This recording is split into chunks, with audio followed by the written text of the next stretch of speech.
a décidé de faire de Paris la capitale mondiale de cette discipline. Et pour donner vie à ce rêve, il a décidé d'ouvrir le premier musée dédié à cette matière qu'il baptisera chaleureusement la Maison des mathématiques. Voici l'invité des 5 dernières minutes. Et cet invité, c'est Cédric Villani. Bonjour Cédric, on est ravis de vous revoir à nouveau sur le plateau des 5 dernières minutes. Vous publiez justement un livre qui a pour titre La Maison des mathématiques, c'est édité au Cherche Midi. Ce qui est intéressant quand on le feuillette, c'est qu'il nous emmène dans le quotidien des chercheurs, il nous emmène dans la gestuelle, la façon de parler, d'échanger entre eux. En fait, on découvre que les mathématiciens sont des artistes. Un peu, et à travers effectivement toutes ces images prises à l'Institut Henri Poincaré, on voit des chercheurs sans comprendre nécessairement de quoi ils parlent. On est témoin de toute la passion qui les anime, des échanges, de la tension parfois, de l'émotion qu'il y a dans leurs activités quotidiennes. Alors c'est vous qui dites que pour faire des choses importantes, il faut se mettre en position de vulnérabilité. Effectivement, c'est ce que font ces artistes, c'est ce que vous faites vous-même. C'est ce qu'on fait, c'est le courage de se remettre entièrement en question, d'avancer sur un chemin dont personne ne sait s'il a une issue, de se lancer avec d'autres en se disant que peut-être pendant des années on va travailler sur un sujet qui n'aboutira pas. Alors, une fois de plus, vous êtes dans la vulgarisation. Est-ce que c'est une manière de dire, regardez, ce sont des gens comme les autres, pas des scientifiques enfermés, qui sont sur eux-mêmes et dans leur labo? Ce sont avant tout des gens pleins de passion et puis des gens qui ont conscience, qui sont dans la transmission d'un savoir plusieurs fois millénaire et aussi dans le futur, dans le présent et dans le futur, parce que les mathématiques, c'est quelque chose qui est de plus en plus présent dans notre quotidien, dans toutes les actions, dans tout ce qui nous entoure. Et mathématiciens, chercheurs en général, on est occupés à construire le progrès, le futur. Alors, vous parlez de futur, c'est intéressant parce que vous qui maniez des concepts incroyables, vous dites qu'un tableau noir est un outil de communication à nul autre pareil. Le tableau noir, pourtant, ça semble être une émanation du passé. Oui, c'est un peu ringard. C'est un peu ringard et on le voit dans l'imaginaire populaire comme un outil de torture, un peu comme le tableau noir du malheur de Jacques Prévert. Mais le tableau noir, quand on l'a apprivoisé, c'est un outil de communication à nul autre pareil. Il s'adapte au cerveau de votre interlocuteur, à votre gestuelle.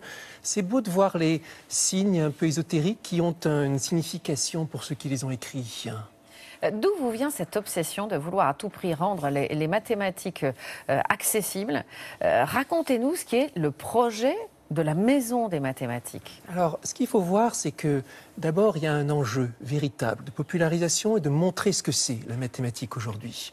Mathématique vivante, dans ce qu'elle fait de nouveau, dans ce en quoi elle prend part à notre quotidien, dans ce quoi elle est dans toutes les nouvelles inventions technologiques, du cœur artificiel au nouveau téléphone portable, à tout ce que vous voulez. Il y a un enjeu de renouvellement, un enjeu de motivation, un enjeu d'explication pour les prochaines générations, pour l'évocation, pour expliquer aussi en quoi ça fait partie de notre culture. Et derrière ça, il y a aussi un enjeu de force nationale. On le dit, mais il y a des chercheurs d'excellence. Des chercheurs d'excellence, on l'a vu encore avec médaille Fields. Médaille Fields, il a eu une Go la même année que moi, Arthur Avila, en 4 ans, donc 3 médailles Fields françaises. Et on le voit année après année, la France, et c'est important de le savoir, c'est pas seulement le pays du luxe, de l'art de vivre, de la bonne nourriture, c'est aussi un grand pays de sciences et de mathématiques. Et il faut en être fier. C'est pour ça que j'ai accepté avec enthousiasme d'être l'un des porte-parole du projet d'exposition universelle 2025 en France. Alors, médaille Fields, il faut le rappeler, c'est l'équivalent du Nobel des maths.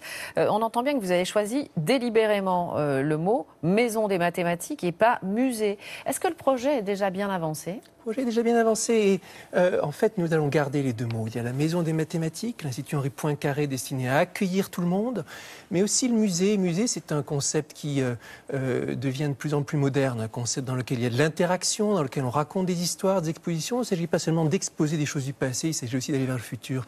On travaille sur ce projet depuis quelques années avec des architectes, avec des muséographes, avec des spécialistes de communication, avec des chercheurs.